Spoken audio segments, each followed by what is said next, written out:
Hi students, so this is another lecture in week 5 that has to do with social structure. So you should find the spot in your notes where we introduced what social structure is. It should come right after we had a lengthy discussion of what social institutions are. And this topic is connected to social institutions because this is the second of the 3 things that are work together to make that complex framework we call social structure.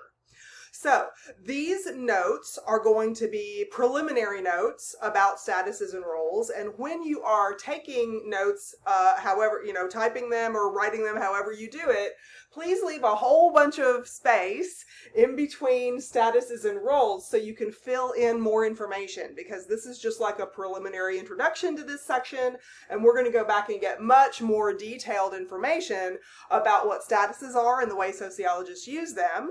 And then we're going to go back and get much more detailed information about roles and the different ways that people act out or have expectations about these behaviors that are associated with statuses, called roles.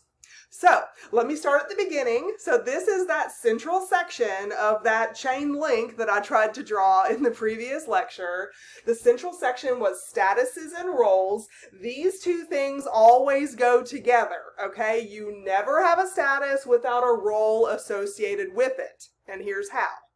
A status, the very brief definition of a status, is a position that exists within the social structure. So, social institutions exist. For instance, the very first example of a social institution, which one is on our list? Which one is the first one we used as an example? Family, right? We had family as a capital F, so that we knew that we were talking about macro scale norms associated with family in our society. But there are positions that typically are associated with that social institution of family. Specifically, those positions are parents and children. There are some peripheral associations. Peripheral means on the sidelines association with family also. Grandparents, parents, children, cousins, aunts and uncles. All of these titles that I'm rattling off are positions within the social structure associated with the social institution called the family. We also had a social institution called the education system. So my example here that I'm using for an achieved status is teacher, because that's me, and student, because that's you. These are achieved statuses, and the definition of achieved status we will write out in more detail. This is not a definition, these are examples, so don't indicate in your notes that this is a definition of achieved status. I'll tell you what that definition is. An achievement is anything that you earn through effort on your part. So achieved status is a position in the social structure that you had to work to get. And so I had to work to get this job, not only applying for it, but also the educational requirements that are associated so that I'm qualified to take the job to begin with. My college couldn't offer me this job if I couldn't prove the qualifications. I earned those qualifications. Likewise, you could not be a student at this college if you did not earn the qualification to do so. The application process, you have to provide these records from your background, you have to pass tests in certain cases, and there are all kinds of requirements that you had to fulfill in order to be a student here. And they haven't stopped yet, right? Each of the classes that you have include additional requirements just so that you can get from January to May and move on with the other expectations associated with your status as a student. Okay? There are many other examples of achieved statuses. That's for our next lecture, not right now. Ascribed is another type of status. Ascribed, it means that you get it without your choice or without any effort on your part. Your age category. I'm going to be half a century old very, very soon, so I can't help that. There's nothing I can do. I'm in that age category, and that age category gives me a background that's different from your background. I probably have a good 30 years on most of you in the class, and therefore I have a very different historical perspective. I grew up in a different age than you did. I love to hear all you talk about back in the 1900s. Well, hey, that's my stomping ground, the 1900s. So I have a very different outlook, a very different political philosophy, a very different taste in music and in TV shows and in food and all kinds of things. I'm not a video gamer. It wasn't in my past, right? I probably would enjoy something, more challenging than Candy Crush if I was in your age group. You have different interests, hobbies, ideas based on your age group compared to my age group. And so your age is ascribed to you at birth. You have no choice. You are born in the decade, in the year in which you were. No choice to be made. Also, I have another example, your racial category. We have an extensive chapter later on in the semester after midterm where we talk about racial categories, ethnic categories, inequality based on those categories. But race is an ascribed status because you are born into that particular position in a society. Now, race is a social construction, meaning that one society here and another society there might classify one person or the next into different racial categories according to their norms, according to their values, according to their cultural symbolism and that kind of thing. Remember, culture is different from place to place, and race is a culturally defined category. But when you are born into a society, you inherit the social patterns that are dominant in that society, whether you want to or like it or not. So just like your age category is ascribed to you at birth, your racial category is also ascribed to you at birth. Other things are ascribed to you later on in life. You can't help, for instance, if you are an older brother or sister. You did not earn that distinction. Being a sibling happened to you without effort on your part. So we will look at ascribed statuses a little bit later in another lecture. We'll go in more deeply, and there are different types of statuses in addition to these that we will be looking at. But please remember that every single time I ask you to identify, is this achieved or is this ascribed, you've got to go deeper than that, and you've got to look at the social institution that these things are also connected with. So for instance, racial categories in the United States, and we'll get to this in chapter 7, but racial categories in the United States is connected to the social institution that was not on our list, social inequality. Social inequality is part of the macro scale social system. It's connected to the economy. And so that's part, you can make that connection, that argument. And this is part of developing your sociological imagination, being able to see those connections. Sometimes you have to zoom way out and be objective, but you've got to be able to see those connections and explain those connections in order to demonstrate that you are developing your sociological imagination. Okay?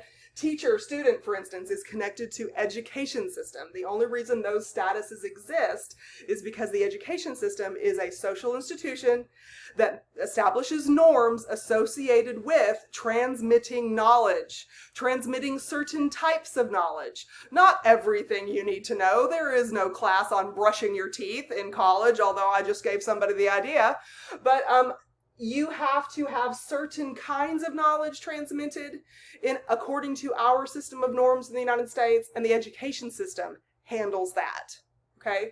Whereas your family handles socialization of a different sort, right? Listen to all these vocabulary words from previous lectures that I'm throwing into my sentences here. You've got to be able to be familiar enough with words like socialization so that if I say it in a sentence like this, explaining a new topic, you're able to understand what I'm referring to. Okay, so if you need to stop the video and go back and find your definition, do that. But let's keep up with these topics from one lecture to the next so that you can grow with your sociology knowledge and use it, not just memorize it and spit it out on a test. Okay, that's not the only reason you're here, or the only thing that you're going to have to do in this class, and it's not the reason why. It's on your degree plan, not to memorize stuff and spit it out on a test, but to grow and build and use it and see its usefulness for understanding your position, in the social structure and everybody else's around you. Did you see what I did there? Wow. Full circle, okay? So, roles, let me touch on that before this lecture is over. Roles are something that always go with every single status that exists in society. So, I'm a teacher. That's my achieved status. So a role are the behaviors that you're supposed to exhibit based on the status that you occupy. You occupy statuses in society. They're a position that you occupy or you fill. But the role is like the duties, like your job description, so to speak. It's the behaviors that you have learned in your socialization process because others around you understand them because they are associated with the norms that come from the social institution that the status is connected to. So as teacher, you expect certain behaviors from me. You expect certain behaviors from all of my colleagues that are in common with the behaviors you assume about me. You want me to grade your stuff regularly and not make you wait. You want me to provide you feedback. I'm obligated to do so as part of my job. You want me to create lessons like this and create activities that can be graded so that you can demonstrate your growth and your aptitude in this topic. You want me to interact with you outside of just those grading activities because sometimes you have questions that need clarification.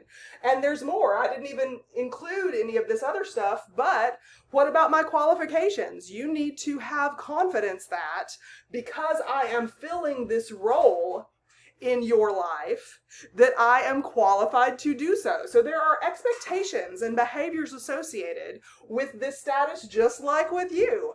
You are a student, you must follow the schedule, you must complete the work, you are supposed to focus on earning at least a C in our class together so that you can move on in May and not have to repeat this class. You did not enroll in this class to have a status as a student so that you can not fulfill the role associated with it. The expectations for the role associated with it is you are going to finish this class and finish your degree plan and move on. Student is not forever, right? So there are behaviors associated with student or teacher or any of the other multiple statuses that we can use as examples here. And I've got age down here since I also had the ascribe status. Have you ever heard the phrase, we even have it in our language, that component of culture that is so vital to the symbolism and understanding that we learn in our socialization process? But have you ever heard the term act your age? Well, acting is about behavior, and that phrase, act your age, indicates that there is definitely a role associated with your age group. Now, I'm almost 50. There are certain things that I did when I was 10, like play with dolls and get dirty and climb trees and do some things, that are associated with childhood that I can't do anymore now and be respected as a 50-something woman. Now, I also liked to fish and walk in the woods and go hunting and hiking and stuff like that when I was 10. Those things are still age appropriate. So some of the behaviors that I learned in my socialization process that got me successfully through 10 years old, some of those behaviors are still perfectly acceptable. And it can be part of the 50-something expectation. But if I, carried some of those things, like, pretending to be a princess or something, whatever people, try to encourage their young kids to do, which please don't tell your daughters they're princesses. But anyway, you can't bring that into your 50-something because it's not functional for the expectations that you have. I didn't pay bills when I was 10. I must now. I didn't keep house when I was 10, although I probably played at it with a toy stove or a toy mop or a shopping cart or something that in my socialization process, I prepared for the role that I'm filling now as an adult. But these things are part of the social structure, always connected to social institutions. We have much more detail to look at with both of these things, so let me remind you, leave some big gaps between these things in your notes so you can fill in a whole lot more about statuses and a whole lot more about roles before we move on to that third component of social structure, which is social groups. There's different types of social groups too, not just different types of statuses and roles, but different types of social groups also. But all of them are connected. It's a train from macro scale social institutions through statuses and roles to social groups to get to the micro scale. So it's that complex framework and those connections, being able to identify those connections and see that see that tug, that pull, that give and take between macro and micro. That's what you got to work on. Okay, so please